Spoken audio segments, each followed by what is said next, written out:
in London. And this is Michigan Public. It's 5:45.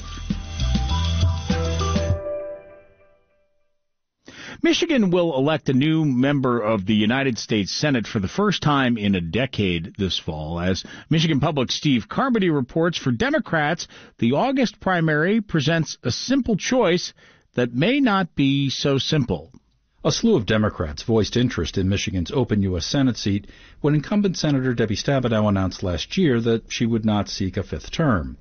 But for a variety of reasons, the final field in the Democratic primary has boiled down to just two, Congresswoman Elissa Slotkin and actor-businessman Hill Harper. For the past year, Slotkin has been busy making the rounds, like her visit to a union hall in Saginaw. Thank you for having me. Thank you for the local for rolling out the red carpet and letting us be here for our first field event. We've been here a few times in Saginaw, but Slotkin is wrapping up her third term in Congress. Her credentials as a former CIA operative who served in Iraq and the Bush and Obama White Houses helped her win in a majority Republican mid-Michigan district against well-supported GOP candidates.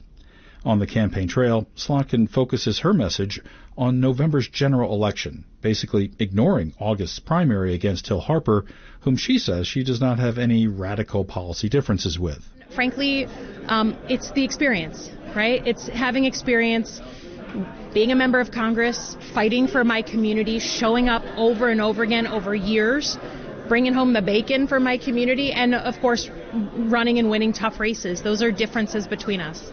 An actor best known for his role in the television drama The Good Doctor, Hill Harper has worked to build support among union, progressive, and black voters, like here at a rally earlier this month in Detroit. We have to unify this state, we have to unify coalitions, and we have to represent the most vulnerable among us. Harper insists there are differences between the agenda he'll bring to Washington and what Elissa Slotkin has done while in Congress. She didn't co-sponsor George Floyd Justice and Policing. She didn't co-sponsor the Cannabis and Expungement Act. She didn't co-sponsor Medicare for All in the 117th, 118th Congress. Those are some massive differences. Slotkin's campaign says she voted for the George Floyd Justice and Policing Act and the Marijuana Opportunity Reinvestment and Expungement Act. Slotkin opposes Medicare for All. Dave Dulio is the director of the Center for Civic Engagement at Oakland University. He sees Elissa Slotkin in a strong position heading into the August primary. But Dulio says the Israel-Hamas war could prove significant if Hill Harper is able to attract the support of the 100,000 Democrats who voted uncommitted in Michigan's February presidential primary as a rebuke to President Joe Biden. If they go and vote for Hill Harper and say we're voting against the establishment, right, and the candidate that's closer to the president, I could totally see that happening. I just don't think it's enough. Harper's repeated calls for a ceasefire in Gaza has attracted support among some of the key figures in the uncommitted movement. Slotkin's campaign can also point to some key endorsements.